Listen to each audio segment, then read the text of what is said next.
السلام علیکم ورحمۃ اللہ وبرکاتہ۔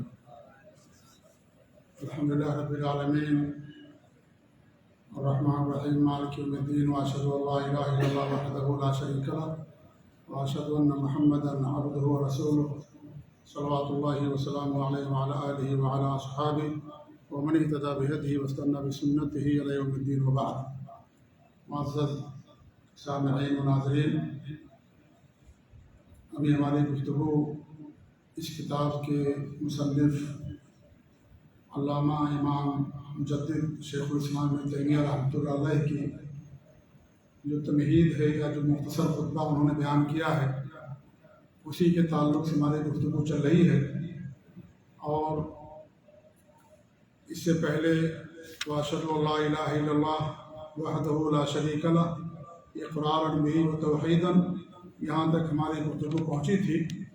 آج کے درس میں اس کے بعد جو مصنف نے فرمایا ہے واشہد ان محمدا عبدہ ورسولہ صلی اللہ علیہ وعلی آلہ وصحبہ وسلم تسلیما مزیدا، آج کے درس میں ہماری انشاءاللہ گفتگو اس موضوع پر ہوگی۔ اس کتاب کا نام عقیدہ واسطیہ ہے۔ واسطیہ یہ واسط کی طرف منسوب ہے۔ واسط یہ ملک شام کا ایک شہر ہے، جہاں پر ایک آدمی امام ابن تیمیہ رحمۃ اللہ علیہ کے پاس آئے اور انہوں نے کہا کہ ہمارے بچوں کے لیے یا ہمارے شہر والوں کے لیے عقیدے کی ایک کتاب لکھ دیں جو مرجع اور مصدر ہو۔ امام رحمۃ اللہ علیہ نے پہلے تو انکار کیا، لیکن جب ان کا اصرار دیکھا تو انہوں نے یہ کتاب لکھی۔ اس لیے اس کتاب کا نام عقیدہ واسطیہ ہے۔ اس کا مطلب یہ نہیں ہے کہ کوئی اور عقیدہ ہے جو آپ کو پڑھایا جا رہا ہے، جو کتاب اللہ اور سنت رسول سے یا سلف صالحین سے ہٹ کر کے ہے۔ یہ جو عقیدہ اس کے اندر مصنف نے بیان کیا ہے، یہ وہی عقیدہ ہے جو قرآن کے اندر بیان کیا گیا، حدیثوں کے اندر بیان کیا گیا، سلف صالحین سے جو چیز ثابت ہے وہی چیزیں، وہی عقیدے انہوں نے اس کے اندر بیان کیے ہیں۔ چونکہ واسط کے رہنے والے تھے، اس لیے اس کا نام عقیدہ واسطیہ رکھ دیا گیا۔ جیسے امام طحاوی رحمۃ اللہ علیہ کی کتاب ہے، عقیدہ طحاویہ کہا جاتا ہے۔ امام طحاوی کا عقیدہ کہیں غلط تھوڑی تھا، وہ عقیدہ جو کتاب اللہ سنت رسول کا تھا یا ہے، وہی عقیدہ انہوں نے اس کتاب کے اندر بیان کیا ہے۔ چونکہ اس کے لکھنے والے ہیں امام طحاوی رحمۃ اللہ علیہ، اس لیے اس کو عقیدہ طحاویہ کہا جاتا ہے۔ تو اس کتاب کو عقیدہ واسطیہ کہا جاتا ہے۔ تو کوئی کتاب کے نام سے نہ سمجھے کہ ہم کتاب اللہ اور سنت رسول کے علاوہ کوئی دوسرا عقیدہ لوگوں کو پڑھا رہے ہیں یا درس دے رہے ہیں یا اس کی طرف لوگوں کو بلا رہے ہیں۔ یہ عقیدہ وہی ہے جو کتاب اللہ اور سنت رسول سے، سلف صالحین سے ثابت ہے، اگرچہ اس کا نام عقیدہ واسطیہ اور وجہ تسمیہ بھی میں نے آپ لوگوں کے سامنے بیان کیا ہے۔ مصنف فرماتے ہیں واشہد ان محمدا عبدہ ورسولہ، اور میں گواہی دیتا ہوں، اقرار کرتا ہوں کہ محمد صلی اللہ علیہ وسلم اللہ کے بندے اور اس کے رسول ہیں۔ اسے کلمہ شہادت کہا جاتا ہے۔ کلمہ شہادت کے اندر انسان دو چیزوں کی گواہی دیتا ہے۔ ایک تو اللہ تعالیٰ کے معبود حقیقی ہونے کے، کہ اللہ تعالیٰ ہی ہمارا حقیقی معبود ہے، میں اس بات کی گواہی دیتا ہوں کہ وہی ہمارا سچا معبود ہے، ہم اسی کی بات کریں گے۔ اور دوسری کی جو گواہی دیتے ہیں وہ یہ ہے کہ محمد صلی اللہ علیہ وسلم اللہ کے بندے اور اس کے رسول ہیں۔ انہی دو شہادتوں کے بعد ایک بندہ مسلمان ہوتا ہے۔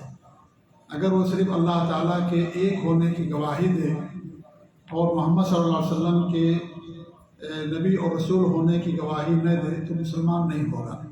ان دونوں چیزوں کی گواہی دینا ضروری ہے اور شرط ہے مسلمان ہونے کے لیے۔ محمد صلی اللہ علیہ وسلم اللہ کے بندے اور اس کے رسول ہیں، ہم اس بات کی گواہی دیتے ہیں۔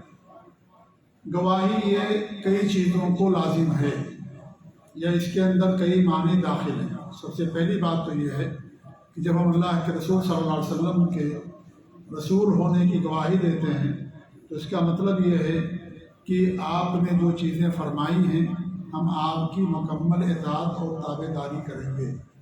جن چیزوں کا آپ نے حکم دیا ہے ان چیزوں کو ہم مانیں گے اور اس کی اطاعت کریں گے۔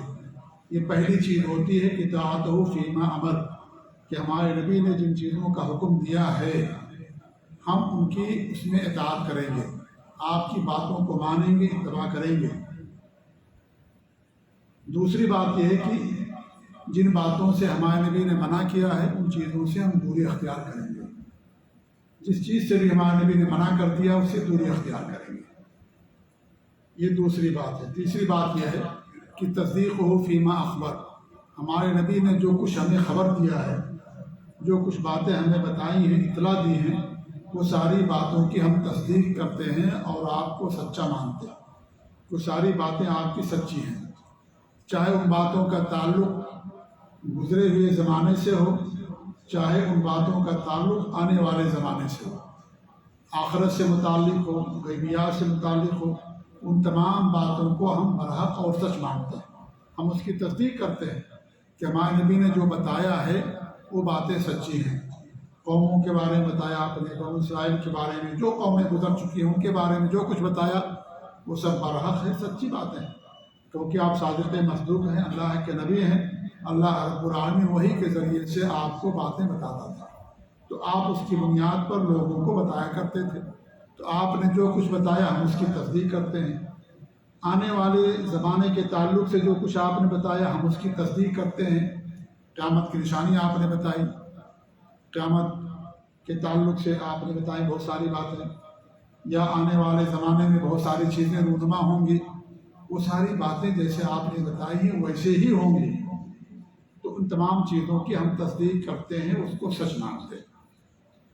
چوتھی بات یہ ہے کہ وہ اللہ یعبد الا بما شرع، کہ اللہ کی عبادت اسی طریقے پر کی جائے گی جو طریقہ ہمارے نبی نے مشروع قرار دیا ہے، جو طریقہ ہمارے نبی نے بتایا ہے۔ آپ نے جس طریقے سے بتایا اللہ کی عبادت کرنے کا طریقہ، ہم اسی اللہ کی عبادت کریں گے، کوئی نیا طریقہ ایجاد نہیں کریں گے، کیونکہ عبادت تو اللہ تعالیٰ کی ہوتی ہے لیکن طریقہ اللہ کے رسول صلی اللہ علیہ وسلم کا ہوتا ہے۔ ہم عبادت اللہ کی کرتے، نبی کی نہیں کرتے۔ ہم اللہ کے بندے ہیں، ہمارے نبی بھی اللہ کے بندے تھے، ہم عبادت اللہ کی کرتے۔ اللہ نے ہمیں اپنی عبادت کے لیے پیدا کیا، لیکن کس طریقے پر کریں گے؟ کیا ہم کوئی نیا طریقہ ایجاد کریں گے یا اپنی عقل سے کوئی نیا طریقہ بنائیں گے؟ نہیں، جو طریقہ نبی نے بتایا ہے اسی طریقے پر اللہ تعالیٰ کی بات کریں گے۔ نماز ویسی پڑھیں گے جیسے ہمارے نبی نے پڑھی ہے، صلو کما رأیتمونی اصلی، اس طریقے سے نماز پڑھو جس طریقے سے تم ہمیں نماز پڑھتے ہوئے دیکھتے ہو۔ حج ویسے ہی کریں گے، عمرہ ویسے ہی کریں گے جیسے ہمارے نبی نے حج کیا اور عمرہ کیا۔ خذوا عنی مناسککم، مجھ سے حج کرنے کا طریقہ سیکھو، نیا طریقہ نہیں لائیں گے اپنے عقل کے مطابق۔ ہمارے نبی نے جیسے اذان دینے کا حکم دیا ویسے اذان دیں گے، وہی کلمات کہیں گے، وہی الفاظ دہرائیں گے، کوئی نئے کلمات کے ذریعے سے ہم اذان نہیں دیں گے۔ اذان کے جو کلمات ہیں وہی کہے جائیں گے، جو طریقہ ہمارے نبی نے بتایا ہے اسی طریقے پر ہم عبادت کریں گے، کوئی نیا طریقہ ایجاد نہیں کریں گے۔ نیا طریقہ جو ہوگا وہ گمراہی ہے، اسے بدعت کہا جاتا ہے۔ اور ہمارے نبی صلی اللہ علیہ وسلم ہر خطبے کے اندر لوگوں کو بدعت سے دور رہنے کی تلقین کیا کرتے تھے کہ نئی نئی چیزوں سے بچو، کیونکہ نئی چیز گمراہی ہے اور گمراہی انسان کو جہنم کے اندر لے جانے والی ہے۔ ہمارے نبی کا طریقہ چھوڑ کر کے اگر دوسرا طریقہ ہم اپنائیں گے عبادت کا تو اللہ تعالیٰ اسے قبول نہیں کرے گا، چاہے انسان کتنا ہی خشوع اور خضوع کے ساتھ وہ عبادت کرے، وہ عبادت اللہ قبول نہیں کرے گا۔ عبادت اللہ کی، طریقہ نبی کا۔ ہم اللہ کے غلام ہیں، نبی کے امتی ہیں، نبی کے بتائے ہوئے طریقے کے مطابق ہم اللہ تعالیٰ کی بات کرتے ہیں۔ تو چوتھی بات جو اس کے اندر شامل ہے، اللہ کے رسول صلی اللہ علیہ وسلم کو کی رسالت کی گواہی دینے میں کہ ہم اللہ کے بعد اسی طریقے کریں گے جس طریقے پر ہمارے نبی نے اللہ رب العالمین کی عبادت کی ہے، اس میں ہم کسی نئی چیز کا اضافہ نہیں کریں گے۔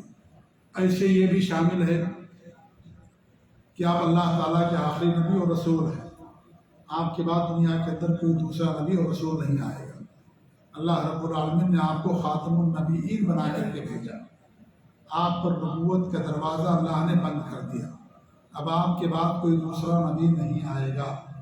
اگر کوئی نبوت کا دعویٰ کرتا ہے وہ جھوٹا ہے، دجال ہے، جہنمی ہے، ملعون ہے، فریبی ہے، اور اگر کوئی اس کے دعوے میں اس کو سچا مانتا ہے یا اس کو نبی مانتا ہے چاہے ہمارے نبی کو بھی نبی مانتا ہو، وہ کیا ہے؟ وہ بھی جھوٹا ہے اور وہ بھی جہنمی ہے اور وہ بھی اسلام پر نہیں ہے، مسلمان نہیں ہے وہ۔ آپ آخری نبی، خاتم النبیین ہیں۔ جب آپ آخری نبی ہیں تو آپ آخری رسول بھی ہیں۔ نبوت جب ختم ہو گئی ہے، دروازہ بند ہو گیا، تو رسالت کا دروازہ آٹومیٹکلی بند ہو گیا ہے، کیونکہ رسالت کا درجہ نبوت سے اونچا ہے۔ جب نبی نہیں آئے گا تو رسول بدرجہ اولا کوئی دنیا کے اندر نہیں آئے گا۔ تو آپ آخری نبی ہیں، یہ بھی ہمارا اس پر ایمان ہونا چاہیے کہ آپ کے بعد دنیا کے اندر کوئی نبی نہیں آئے گا۔ اگر کوئی آپ کے علاوہ کسی اور کو نبی مانتا ہے کہ آپ کے بعد بھی کوئی نبی آنے والا ہے، تو وہ مکار، دجال اور جھوٹا، جیسا کہ آپ کے سامنے بیان کیا گیا۔ تو بہت ساری باتیں اس کے اندر شامل اور داخل ہیں کہ ہم اللہ کے رسول کو جو رسول مانتے ہیں اس کا کیا مطلب ہے۔ یہ ساری چیزیں اس کے اندر شامل ہیں۔ آپ کا جو نام تھا، دو نام تھا، ایک محمد اور ایک احمد۔ آپ کا مشہور نام محمد ہی ہے۔ تورات میں اسی نام کا ذکر اللہ نے کیا ہے، محمد۔ یہ نام آپ کے دادا نے رکھا تھا۔ اور ایک دوسرا نام آپ کا احمد، جو ذاتی نام ہے، وہ احمد، اس کا ذکر اللہ نے انجیل میں کیا ہے۔ ہمارے نبی کا نام انجیل میں احمد کے نام سے آیا ہوا ہے، اور دونوں ہمارے نبی کے نام تھے۔ احمد آپ کی والدہ نے رکھا تھا، آپ کی امی نے، اور محمد آپ کے دادا نے آپ کا نام رکھا تھا۔ یہ آپ کا ذاتی نام تھا۔ آپ کے صفاتی نام اور بہت سارے ہیں۔ آپ کے صفاتی نام بھی ہیں، جیسے کہ صحیح بخاری اور صحیح مسلم کی حدیث ہے کہ آپ صلی اللہ علیہ وسلم فرماتے ہیں، انا محمد و انا احمد، میں محمد ہوں اور میں احمد ہوں۔ وَأَنَا الْمَاحِي الَّذِي يَمْحُو اللَّهُ بِهِ الْكُفْرَ، اور میں ماحی ہوں جس کے ذریعے سے اللہ رب العالمین نے کفر کو ختم کر دیا۔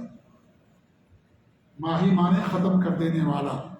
تو اللہ رب العالمین نے آپ کے ذریعے سے کفر اور شرک کو ختم کیا۔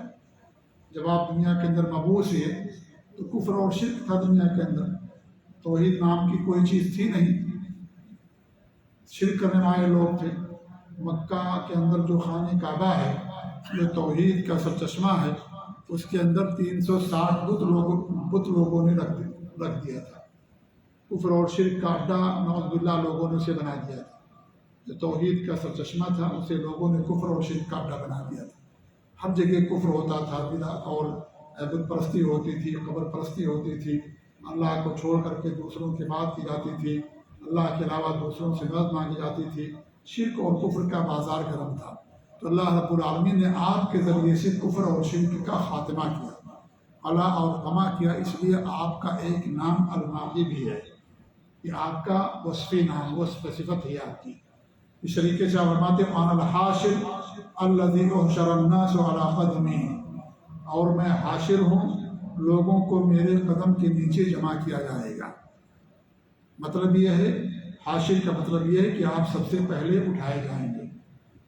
آپ کی وفات ہو گئی ہے، آپ برزخی زندگی سے آپ کا گزر ہو رہا ہے، اور سب سے پہلے آپ زندہ ہوں گے، اور آپ کے بعد ہی ساری کائنات کے سارے لوگ زندہ ہوں گے۔ سب سے پہلے آپ کو اٹھایا جائے گا۔ تو مطلب یہ ہوا کہ سب سے پہلے آپ اٹھائے جائیں گے، زندہ کیے جائیں گے، اور آپ کے بعد لوگوں کو زندہ کیا جائے گا۔ یہ الحاشر کا مطلب ہے۔ اور پھر آپ فرماتے ہیں، وَأَنَا الْعَاقِبُ الَّذِي لَيْسَ بَعْدَهُ نَبِيٌّ، اور میں عاقب ہوں جس کے بعد کوئی نبی نہیں ہے۔ عاقب مانے آخری نبی، اب آپ کے بعد کوئی نبی دنیا کے اندر نہیں آئے گا۔ اس طریقے سے صحیح مسلم کے اندر آپ فرماتے ہیں کہ انا محمد و احمد، میں محمد اور احمد ہوں، والمقفی، اور میں مقفی ہوں۔ مقفی کا مطلب یہ ہے کہ سابق انبیاء کی طرح سے میں بھی ایک نبی ہوں، میں کوئی نیا نبی نہیں ہوں، مجھ سے پہلے بھی انبیاء اور رسول دنیا کے اندر آ چکے ہیں۔ اللہ نے فرمایا آپ کے بارے میں کہ وَلَسْتُ بِدْعًا مِنَ الرُّسُلِ، کہ آپ کہہ دیجئے کہ میں کوئی نیا رسول نہیں ہوں۔ 360 انبیاء اور رسول دنیا کے اندر گزر چکے ہیں، مجھ سے پہلے بھی نبی اور رسول آ چکے ہیں، میں کوئی نیا نبی نہیں ہوں، اس سے پہلے بھی نبی آ چکے ہیں۔ تو مقفی مانے جو بعد میں آنے والا، اس کو مقفی کہا جاتا ہے، اور جو راستہ گزر چکا ہے اس راستے پر چلنے والا۔ تو چونکہ انبیاء دنیا کے اندر آ چکے تھے، اس لیے آپ کا ایک نام المقفی بھی ہے۔ والحاشر میں حاشر، اور حاشر کا معنی آپ لوگوں کے سامنے میں نے بیان کیا کہ حاشر کا مطلب یہ ہے کہ آپ سب سے پہلے اپنی قبر سے اٹھائے جائیں گے۔ وہ نبی التوبہ، اور توبے کا نبی ہوں میں، یعنی اللہ رب العالمین نے ہماری امت کے لیے توبے کا دروازہ کھول رکھا ہے۔ انسان کتنا بھی گناہ کر لے، چھوٹے گناہ بڑے گناہ، اللہ تعالیٰ سے انسان توبہ کرتا ہے تو اللہ تعالیٰ اس کے گناہوں کو معاف کر دیتا ہے۔ انسان شرک کر لے، کفر کر لے، زنا کر لے اور بڑے بڑے گناہ کر لے، توبہ کرتا ہے، اللہ تعالیٰ اس کے گناہوں کو معاف کر دیتا ہے۔ تو آپ نبی توبہ ہیں، اور یہ توبے کا دروازہ اللہ رب العالمین نے کھول رکھا ہے۔ کب تک؟ اس کا دو وقت ہے، ایک ہر انسان کے ساتھ خاص ہے، اور انسان کے ساتھ جو خاص وقت کیا ہے؟ غرغرات سے پہلے، یعنی جھانکنے کا جو وقت آتا ہے اس سے پہلے انسان اگر توبہ کرے گا تو اللہ اس کے توبہ قبول کر لے گا۔ جھانکنے کا وقت آ گیا، اللہ تعالیٰ اس کے توبہ کو قبول نہیں کرے گا۔ یہ ہر انسان کے ساتھ خاص وقت ہے۔ جب روح نکلنے کا وقت آ گیا، جب روح نکلنے والی ہے، روح آ کر کے گلے کے اندر پھنسی ہوئی ہے، غرغرہ کا وقت آ گیا، تو ایسی صورت میں انسان اگر توبہ کرے گا اس کی توبہ قبول نہیں ہوگی۔ توبہ کا دروازہ اللہ نے بند کر دیا، اس سے پہلے توبہ کرنا۔ اور ایک عام وقت ہے، وہ کیا ہے؟ سورج کا مغرب سے نکلنے سے پہلے۔ جب سورج مغرب سے نکل جائے گا تو توبہ کا دروازہ اللہ تعالیٰ بند کر دے گا، کوئی توبہ کرے گا اس کی توبہ قبول نہیں کی جائے گی۔ تو آپ نبی توبت ہے، ایک لمبا وقت اللہ نے دیا ہے توبہ کرنے کا۔ جو بھی انسان گناہ جس سے سرزد ہو جائے، اللہ غفور رحیم معاف کرنے والا ہے، انسان توبہ کرے اللہ اس کے گناہوں کو معاف کر دیتا ہے۔ وہ نبی الرحمہ، میں رحمت والا نبی ہوں۔ آپ کو اللہ نے رحمت للعالمین بنا کر کے بھیجا۔ آپ کی لائی ہوئی شریعت رحمت ہے، آپ کے دین کا ہر حکم رحمت ہے، آپ خود رحمت ہے، رحمت للعالمین ہیں، انسانوں کے لیے، جانوروں کے لیے، پوری کائنات کے لیے، سب کے لیے آپ نبی رحمت ہیں۔ تو یہ سب آپ کے جو ہے کچھ وصفی نام ہیں جو حدیث کے اندر بیان کیے گئے ہیں۔ تو ہم اللہ کے رسول صلی اللہ علیہ وسلم کو نبی مانتے ہیں، آپ کی گواہی دیتے ہیں کہ آپ اللہ کے نبی اور رسول ہیں، اور آپ کے بندے ہونے کی بھی گواہی دیتے ہیں کہ آپ اللہ تعالیٰ کے غلام ہیں، اللہ کے بندے ہیں، اللہ کے رسول ہیں۔ اس میں دو باتیں ہیں۔ رسول کہنے میں ان لوگوں پر رد ہے جو آپ کی سنتوں کی مخالفت کرتے ہیں، جو آپ کو رسول تو مانتے ہیں، امام بھی مانتے ہیں، نبی بھی مانتے ہیں، اور اس بات کا اقرار بھی کرتے ہیں کہ ہم آپ کی بات مانیں گے، عمل کریں گے، لیکن ہوتا یہ ہے کہ اگر کوئی اللہ کے رسول کی حدیث ان کے امام کے خلاف آ جائے تو جو امام کی باتوں کو ترجیح دے اور اللہ کے رسول کی سنت کو چھوڑ دے، اس میں ایسے لوگوں پر رد کیا گیا ہے۔ جب آپ نے اللہ کے رسول کو رسول مان لیا تو آپ کو ان کی ہر بات ماننا ہے۔ اللہ کے رسول کی بات ماننے کے لیے شرط نہیں ہے کہ آپ کی امام کے خلاف ہمارے نبی کی بات مانیں۔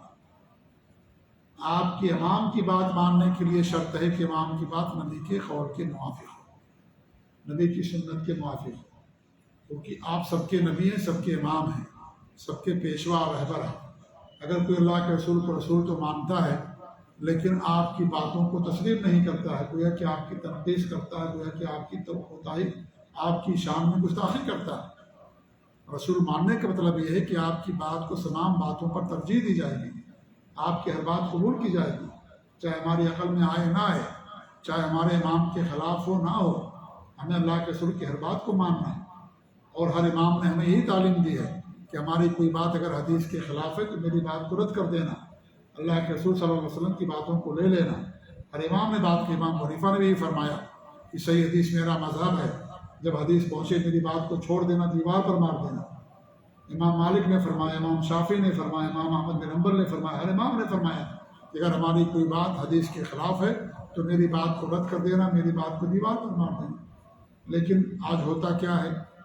آپ بتائیے کہ بھائی اللہ کے رسول کی حدیث سے کہتے ہیں میں تو حنفی ہوں، میں تو شافعی ہوں، میں تو دیوبندی ہوں، میں تو فلاں ہوں، اور اللہ کے رسول کی باتوں کو لوگ چھوڑ دیتے ہیں یہ کہہ کر کے کہ میں تو فلاں امام کا مقلد ہوں۔ میرے بھائی، جو سب کے امام ہیں اللہ کے رسول صلی اللہ علیہ وسلم، امام الانبیاء ہیں۔ امام ابو حنیفہ کے امام کون تھے؟ یہ امام تھے، سب کے امام آپ صلی اللہ علیہ وسلم۔ لہذا آپ کی بات کو رد کر دینا یہ کہہ کر کے کہ ہمارے امام نے بات نہیں کہی ہے، یہ ہمارے نبی کی شان میں گستاخی اور توہین ہے، یہ گویا کہ رسالت کے اقرار کرنے میں خلل ہے۔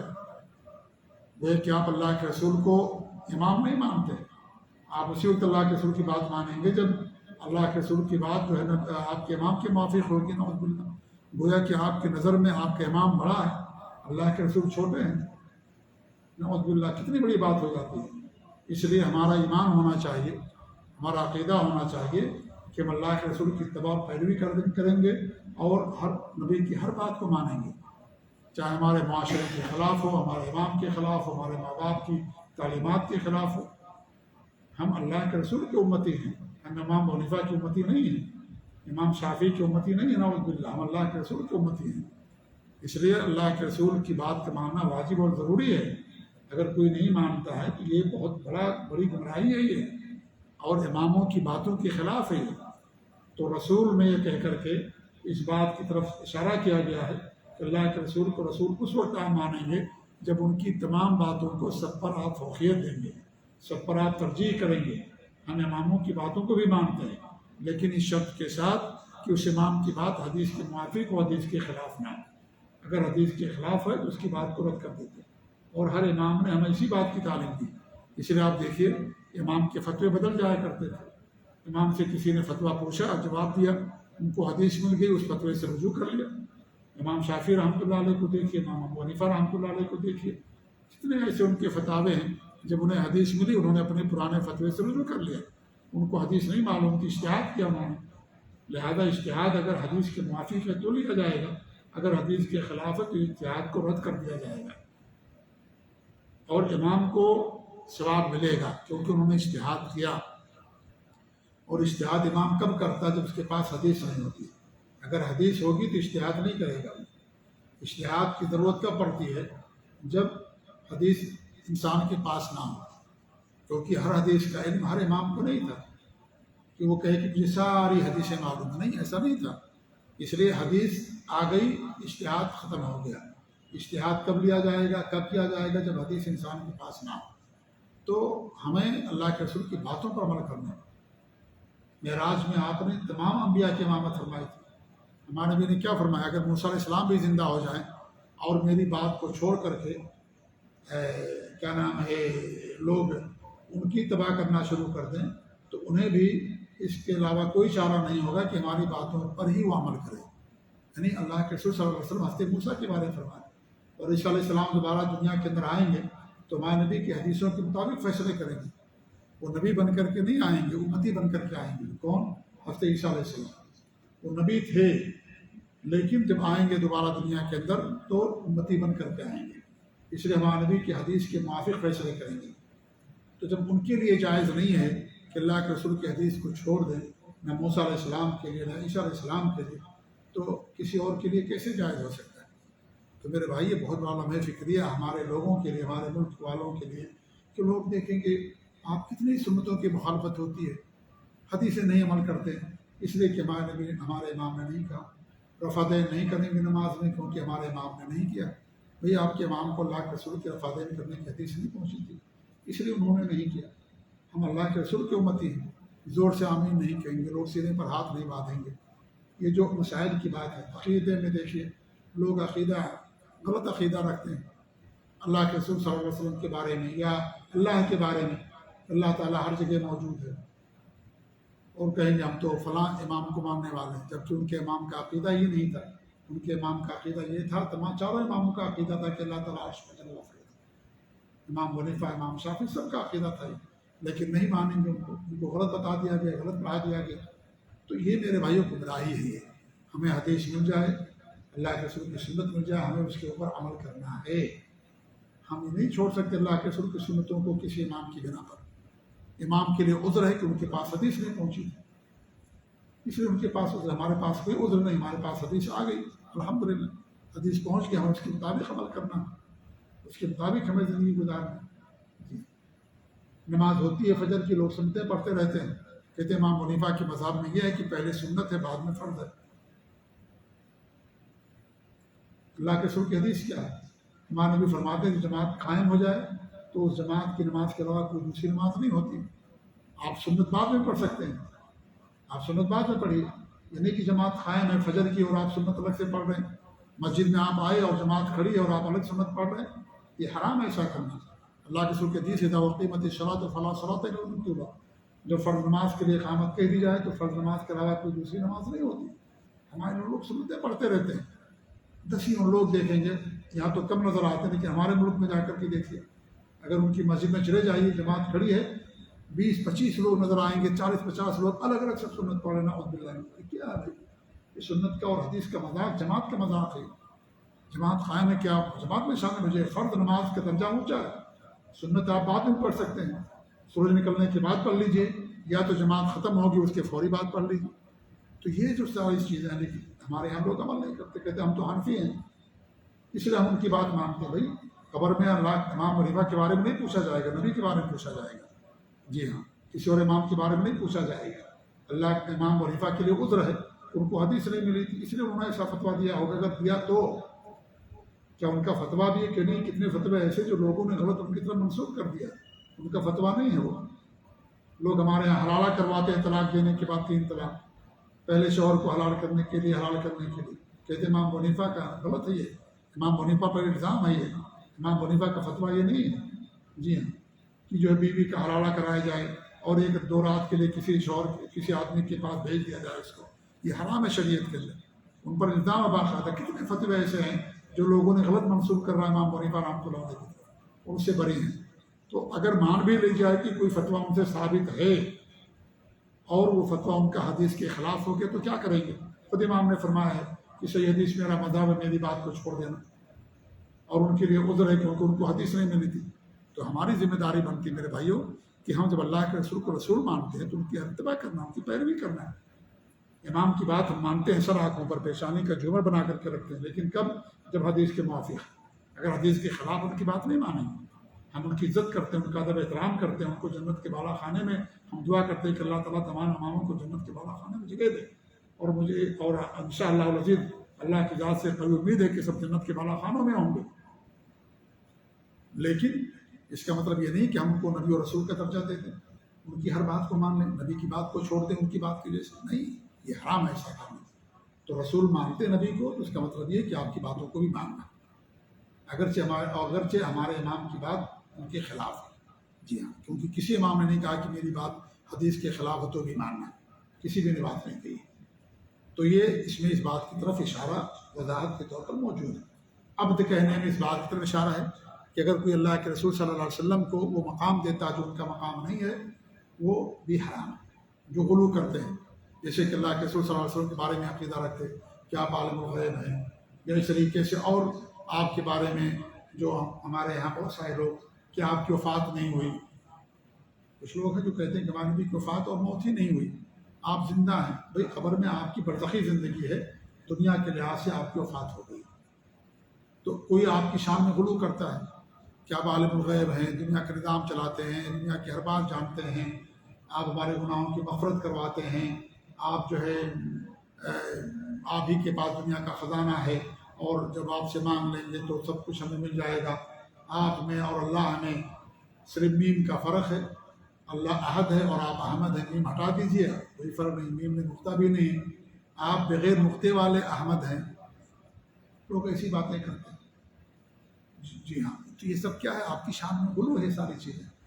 آپ دیکھیے اللہ کے 99 نام قرآن میں ایک طرف لکھیں گے، اور تفسیر جب قرآن کی ہوگی تو نبی کا نام بھی 99 نام لوگ یہاں بغل میں لکھتے ہیں، اور وہ ایسے نام ہیں جو اللہ کے رسول کے نام ہی نہیں ہیں۔ یاسین، طٰہٰ، یہ سب ہمارے رسول کے نام نہیں۔ یاسین طٰہٰ، یاسین طٰہٰ حروف مقطعات ہے، قرآن کی صورت کے ایک آیت ہے وہ۔ طٰہٰ، طٰہٰ اور ہا یہ جو ہے اللہ کے رسول کا نام نہیں ہے، یاسین اللہ کے رسول کا نام نہیں تھا، کسی بھی حدیث کے اندر نہیں بیان کیا گیا۔ تو یہ اللہ کے رسول کو اللہ کے برابر کیا جا رہا ہے، یعنی اللہ کے 99 نام تو نبی کے بھی 99 نام، اور وہ نام جو اللہ کے لا کر کے نبی کے ساتھ لوگ جوڑ دیتے ہیں، یہ سب غلو ہے آپ کی شان میں۔ یہ سب کیا ہے؟ آپ کی شان کے اندر غلو ہے، جو قطعاً جائز نہیں ہے اس طرح کی باتیں کرنا، جی۔ تو یہ آپ اللہ کے بندے اور اللہ کے غلام ہیں، آپ عالم الغیب نہیں تھے۔ قرآن کریم کتنی آیتوں میں اللہ رب العالمین نے آپ کے بارے میں فرمایا کہ آپ کہہ دیجیے مجھے غیب کا علم حاصل نہیں ہے، اگر مجھے غیب معلوم ہوتا تو میں خیر بٹور لیتا، مجھے نقصان نہیں پہنچتا۔ کہتے ہیں کہ اللہ کے رسول بشر ہی نہیں ہے، یہ بھی غلو آپ کی شان میں، بلکہ حرام ہے، کفر ہے ایسا عقیدہ رکھنا کہ آپ بشر نہیں تھے، بلکہ آپ بشر تھے، یہ قرآن کا انکار ہے۔ اللہ نے بیان فرمایا آپ کے بارے میں، قل انما انا بشر مثلکم یوحی الی انما الہکم الہ واحد، آپ کہہ دیجئے کہ میری طرف وحی کی جاتی ہے کہ میں قل انما انا بشر مثلکم، کہ میں تم جیسا بشر ہوں، میری طرف وحی کی جاتی ہے کہ میں اللہ کے پاس اللہ کے رسول کے پاس اللہ کا پیغام آتا ہے، لیکن آپ بشر تھے، انسانوں میں سے تھے، آپ کے ماں باپ تھے، آپ کے جو ہے آپ کی شادیاں ہوئیں، آپ کی اولاد تھی، کھاتے تھے، پیتے تھے، اٹھتے بیٹھتے تھے، قضاء حاجت کرتے تھے، پیشاب پیخانہ کرتے تھے، آپ جنگوں میں جاتے تھے، آپ کو بخار لاحق ہوتا تھا، ساری چیزیں، تو آپ بشر میں سے تھے، انسانوں میں سے تھے، آپ کے بشر ہونے کا انکار کر دینا یہ تو کفر ہے۔ مکہ کے مشرکین نے آپ کو بشر مانا تھا، نبی نہیں مانا تھا۔ آج کے زمانے میں ہمارے یہاں کے لوگ اللہ کے رسول کو نبی تو مانتے ہیں، وہ بھی صحیح نبی نہیں مانتے ہیں، اور لیکن بشر نہیں مانتے، نبی مانتے لیکن کتنا شرک کرتے ہیں، کتنا خرافات کرتے ہیں، لیکن نہیں، اللہ کے رسول شرک کو ختم کرنے کے لیے آئے، کفر مٹانے کے لیے آئے، اور لوگ آج کے نام پر شرک اور کفر باقاعدہ ایجاد کر رکھے، قبروں کو پوجا اور اس طریقے سے قبروں پر سجدے، مزاروں پر سجدے اور چادر چڑھانا، غیر اللہ کے نام پر نذر و نیاز کرنا، جانور ذبح کرنا، ساری چیزیں کی جا رہی ہیں۔ اللہ کے رسول کو نبی نہیں مانتے ہیں اور شرک بھی کرتے ہیں۔ تو میرے بھائی یہ عبد کہنے میں اس بات پر رد کر دیا گیا ہے کہ آپ اللہ کے بندے ہیں، غلام ہیں، آپ کو کسی چیز کا اختیار نہیں تھا، آپ عالم الغیب نہیں تھے، آپ کے ہاتھ میں خزانہ نہیں تھا، آپ کو تکلیفیں پہنچتی تھی، آپ کو نقصان پہنچتا تھا، آپ کو اللہ رب العالمین نے جو ہے یہ سب اختیارات نہیں دیے۔ اللہ رب ہے، اللہ سب کا معبود حقیقی ہے، اور لہذا آپ اللہ کے بندے اور غلام تھے، تو اس پر بھی ہمیں ہمارا ایمان اس کے مطابق ہونا چاہیے۔ پھر آگے مصنف فرماتے ہیں کہ صلی اللہ علیہ وآلہ وصحبہ وسلم تسلیما مزیدا، اللہ رب العالمین آپ کا ذکر خیر کرے ملے اعلیٰ میں، یا اللہ کی آپ پر رحمتیں نازل ہوں، آپ کے آل پر رحمتیں ہوں، آپ کے صحابہ پر ہوں، اور بہت زیادہ سلام بھی اللہ کی طرف سے آپ پر نازل ہو، یعنی اللہ کی طرف سے آپ کے لیے سلامتی ہو۔ آل کا مطلب ہوتا ہے کہ آپ کے جو گھر والے تھے ان کو بھی آپ کہتے ہیں، اور آل کا ایک معنی یہ بھی ہوتا ہے جو آپ کے پیروکار ہیں، آپ پر ایمان لانے والے، آپ کی اتباع کرنے والے، ان کو بھی آل کہا جاتا ہے۔ صحب یہ صحابہ کے معنی میں ہے، صحابہ، اور صحابہ کہتے ہیں ان ہستیوں کو جو آپ پر ایمان کی حالت میں آپ سے ملاقات کی اور ایمان ہی کی حالت میں ان کی وفات ہوئی، ان کو صحابہ کہا جاتا ہے، جو انبیاء کے بعد سب سے اونچا مقام رکھتے ہیں، صحابہ کرام، ان سب پر اللہ تعالیٰ کی رحمتیں ہوں، اللہ تعالیٰ ان سب پر رحمتیں نازل فرمائیں، آپ کے آل پر، آپ کے صحابہ پر، کیونکہ صحابہ کا بہت اونچا مقام ہے، انبیاء کے بعد انہی کا درجہ آتا ہے، صحابہ ہی کا، انہی کے ذریعے سے اللہ رب العالمین نے دنیا کے اندر دین کو عام کیا، غالب کیا، سب سے پہلے ایمان لانے والے، اللہ نے ان کے جنت کا وعدہ کیا، جنت اور کا وعدہ کیا، مغفرت اللہ نے ان کی اور اپنے نبی کی صحبت کے لیے ان کو منتخب کیا، تو بڑے اونچا مقام رکھتے ہیں صحابہ کرام، تو ان پر بھی اللہ رب العالمین کی رحمتیں ہوں، برکتیں نازل ہوں، اور اس طریقے سے اللہ تعالیٰ ان سب پر رحم فرمائے۔ تو یہاں پر ان کا خطبہ ختم ہوتا ہے، اور اس کے بعد حسین رحمۃ اللہ علیہ نے جو عقیدہ ہے کتاب اللہ اور سنت رسول کا، سلف صالحین کا، اس عقیدے کو انہوں نے بیان کیا ہے، انشاءاللہ آنے والے درس میں ان کو ہم بیان کرنے کی کوشش کریں گے۔ اللہ تعالیٰ سے دعا کہ اللہ رب العالمین ہمیں صحابہ سلف صالحین کے عقیدے پر قائم رکھے، اور اللہ رب العالمین ہمیں توحید پر قائم رکھے، شرک سے محفوظ رکھے، اپنے نبی کی سنتوں پر قائم رکھے، اور اپنے نبی کی باتوں پر عمل کرنے کی توفیق دے، آمین۔ صلی اللہ علیہ محمد وعلیٰ آلہ وصحبہ اجمعین، وجزاکم اللہ خیر، السلام علیکم ورحمۃ اللہ وبرکاتہ۔